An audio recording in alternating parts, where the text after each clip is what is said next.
Dang, times are rough when Eric Margolis is quoting Joe Stalin. Welcome back to the show, Eric. How are you doing, man? Thank you, Scott. I'm alive and kicking, thank you. And I do quote Stalin from time to time. He had some great zingers. Yeah, no man, no problem. I guess that means killing people is really effective to me, it seems.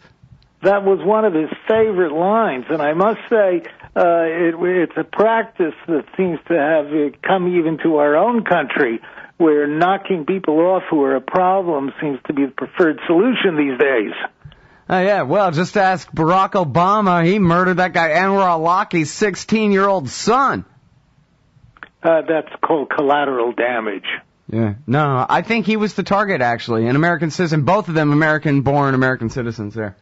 Yeah, that's right. I was being facetious. Oh, right. Yeah, no, he was directly targeted by the president, a 16-year-old kid. Anyway, so this article, no man, no problem. In this case, you're referring to Yasser Arafat. Arafat, murder most foul, at ericmargolis.com, and for all I know, it's running at Lou Rockwell and everywhere else. I hadn't had a chance to look around this morning. But, by the way, let me sell your books here for a second. War at the Top of the World and American Raj, Liberation or Domination. Eric's been trotting the globe writing about this and that armed group all over the place for decades, and so, you know, as you know from listening to the show, he's worth paying very close attention to. Take us back to 2004 and the death of Yasser Arafat. When we last saw him, he was penned in his headquarters, surrounded by tanks and machine guns in Jenin in the West Bank. I think it was Ramallah, but what the hell do I know? Jenin. You know a lot. I don't know where Ramallah or Jenin are. Well, they're towns on the West Bank of the Palestinian area, and the Israelis had Arafat penned in. Nobel Peace Prize winner Arafat penned into his compound in Ramallah, which was surrounded by Israeli armored vehicles and troops. The Israelis controlled his electricity, his food, his water, virtually everything coming in and out of the compound. It was house arrest. The Israeli leader, then Ariel Sharon, had tried to kill Arafat many times, but the Americans, who were still hoping to impose some kind of peace agreement for Palestine, wanted him alive. So they kept saying to Sharon, no, you just can't go in and kill him. So, but one day Arafat got tremendously ill. He looked completely different from the Arafat I'd known. He, gravely ill. He was flown to a French military hospital outside of Paris, where he died a few days later, and the French said for reasons unknown. So that's the genesis of the story. Yeah, you weren't the only one. I thought that at the same time. I think a lot of people did. That, like, boy, he looks gaunt all of a sudden, don't he? Something's going on there. I've been watching him for a long time, Scott. And I mean, there was something. I knew there was something tremendously wrong. Well, the thing is, you could say maybe he had stage 4 cancer or something, but they didn't say that. They said, I don't know. Well, the Israelis were spreading the story that he had HIV. But there was some kind of earthquake going on inside the man, and I was amazed that the French kind of suppressed, they covered up, they never really dug too deep. I wrote at the time that Arafat had probably been poisoned, and sure Arafat's wife Suha turned down requests for autopsies foolishly, and had the body buried, and there things stood. He probably died from some kind of cerebral hemorrhage was the story. But everybody in the Middle East believes, was pretty well convinced that he was poisoned. Now, what happened just recently, the Al Jazeera network gathered together a lot of Arafat's personal possessions from the time. They took them to a highly esteemed Swiss Forensic Institute in Lausanne, Switzerland. And there they found, amazingly, they found traces of polonium-210, a nuclear particle, in Arafat's clothing and things that had been stained by his sweat, his hat, his undergarments, his shirt. There was polonium all over it. Polonium does not occur naturally in nature except in infinitesimal amounts. You don't pick up polonium somewhere. Polonium has to be put into you. And so the chances are very high that it was, in fact, polonium poisoning. And the Suha Arafat, his wife, has just given agreement for the body to be finally exhumed because the Swiss believe that they will still find traces of polonium in the teeth and bones. Mm-hmm.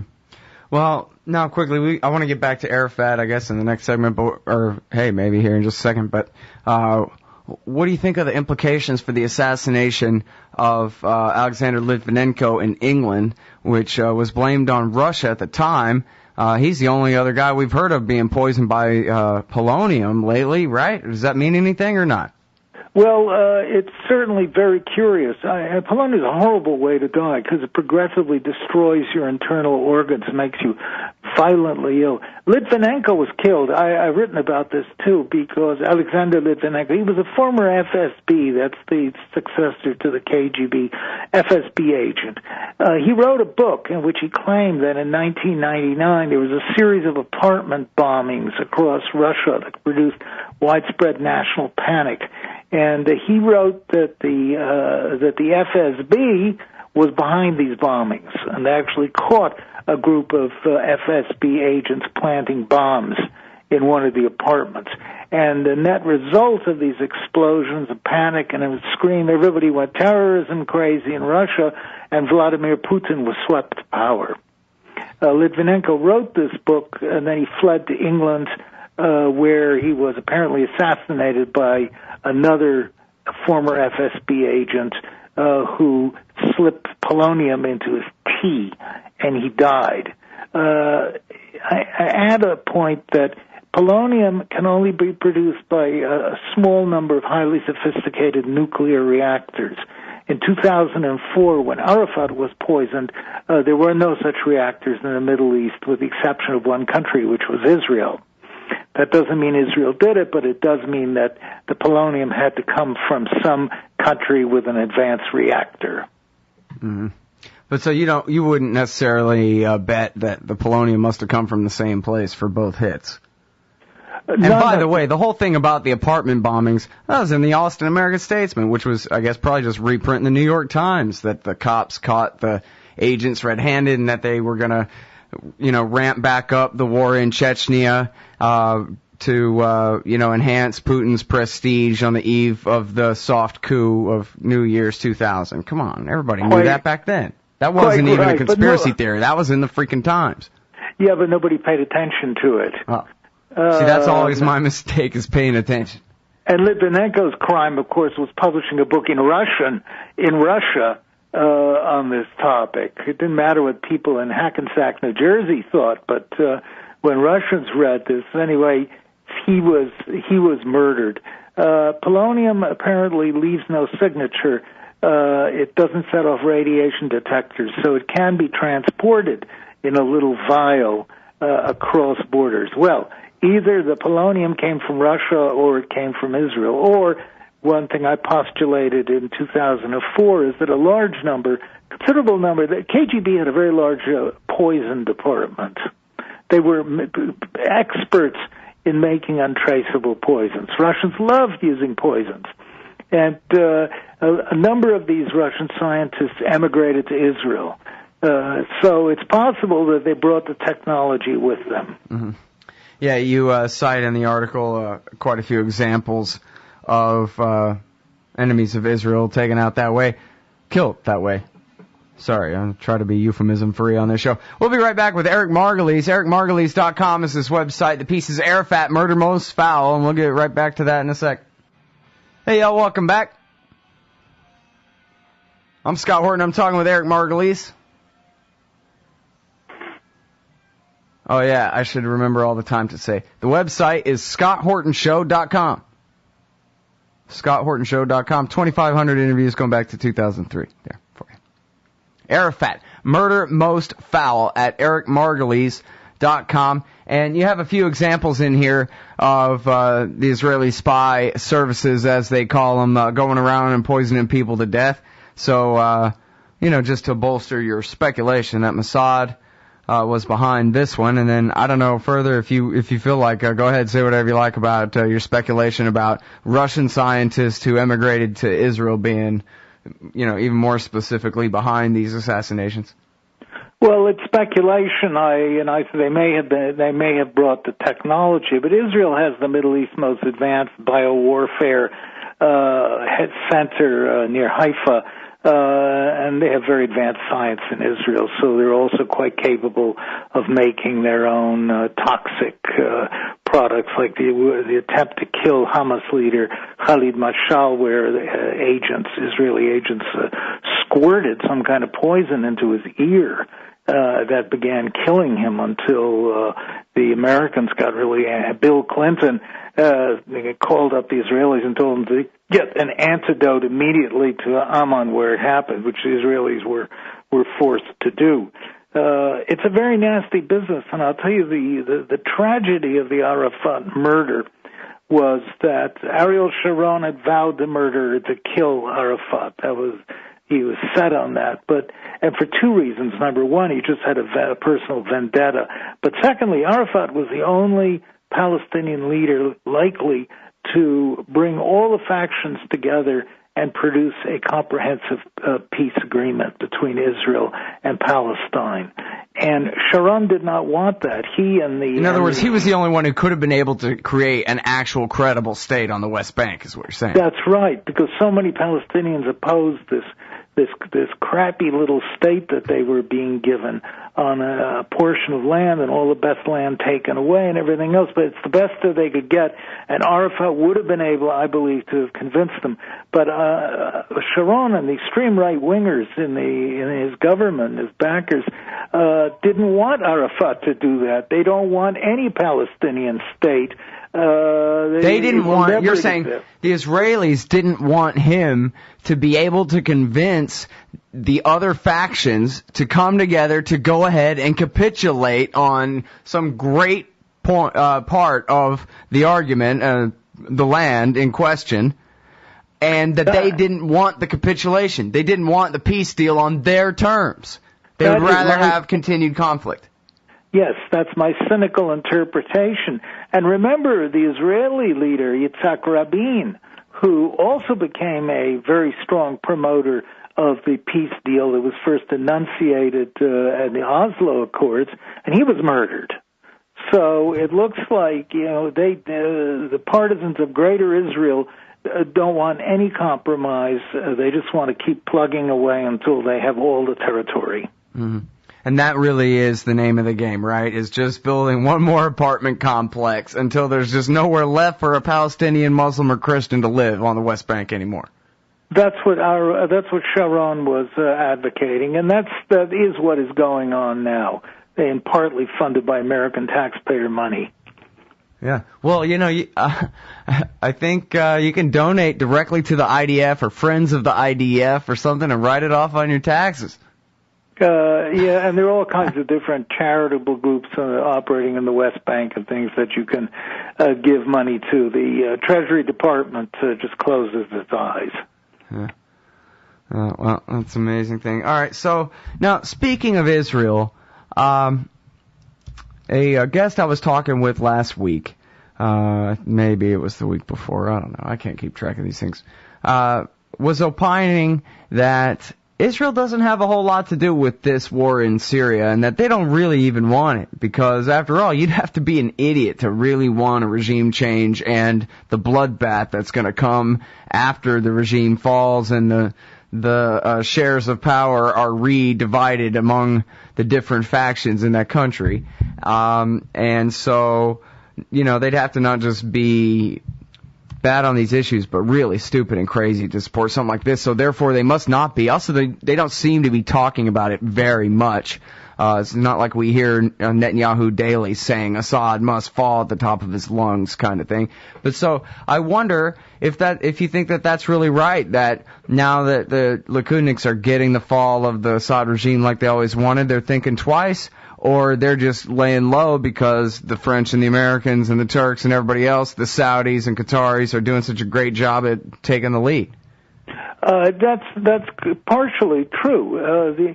The Israelis got along with the Assad regime for a long time, even though Israel still holds Syria's Golan Heights, which is a major issue between them. But he was a dictator they could do business with. Assad, you mean? You said Arafat, but we know what you meant.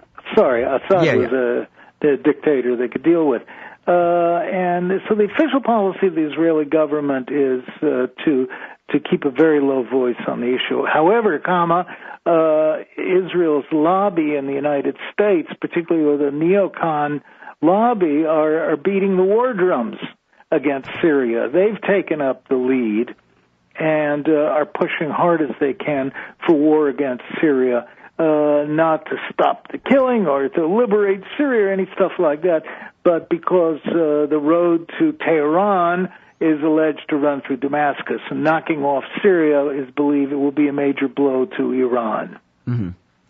Yeah, well, that certainly makes sense. It just seems like, and we've talked about this for years, you would have to be at least pretty heartless to want to be pushing a regime change like this from the outside. I mean, it seems like if people in Syria can somehow secede from the power over them, that's all to the great. But if it's because Israel and the United States and the King of Saudi Arabia all conspired to set them free, then it doesn't sound to me like freedom is going to be the most likely outcome at all. It sounds like it's going to be a giant bloodbath as this is 19th century the formerly colonialism. powerful become formerly. This is pure colonialism. Washington, which has no interest in Syria whatsoever, historical or actual or strategic, has determined, that Hillary Clinton keeps saying, Assad must go. It sounds very strange, but the U.S. is increasingly militant that it's got to throw. And yes, and last week, well, even worse, Hillary Clinton actually threatened Russia, which has over 2,000 nuclear warheads pointed at the United States.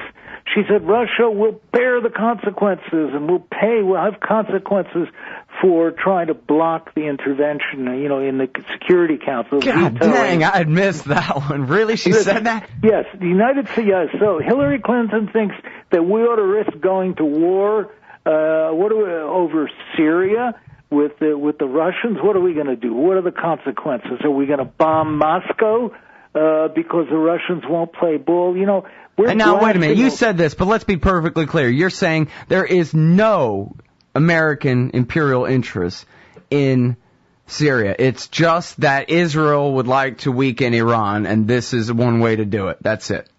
Well, America's been mucking around in Syria since 1948 and has staged a number of attempted coups, some successful, some unsuccessful, in Syria. But Syria is not really within the American sphere of influence. It's not essential to the American Raj or the American Empire, as I call it. Syria is stuck out because it's disobedient. It's a rogue state. It doesn't do what it's told by the West. But really, is it worth bombing Moscow and losing Washington over Damascus? I don't think many Americans would think so. Yeah, no, certainly not. But then again, you look how far they expanded NATO. Poland is in NATO now, right? Right there on Russia's border. That's right, and the Kentucky or someplace like that National Guard is flying into Estonia, I think, or flew in last weekend staging war exercises. I bet they're all breathing a sigh of relief, right? Back doorstep. So we're taking very provocative actions. So we've done it with Georgia. I wrote about this recently. We're involved in some imbroglio over Azerbaijan, another squalid little oil dictatorship. We seem to be needling the Russians, And it's interesting, Hillary Clinton blasted, and that awful woman at the UN, we have Susan Rice, blasted Russia for vetoing resolutions. How horrible. The U.S. has vetoed 2,400 resolutions against Israel. All right, we got to go. EricMargolis.com, everybody. ScottHortonshow.com. Thanks, Eric. Pleasure, Scott. See you tomorrow.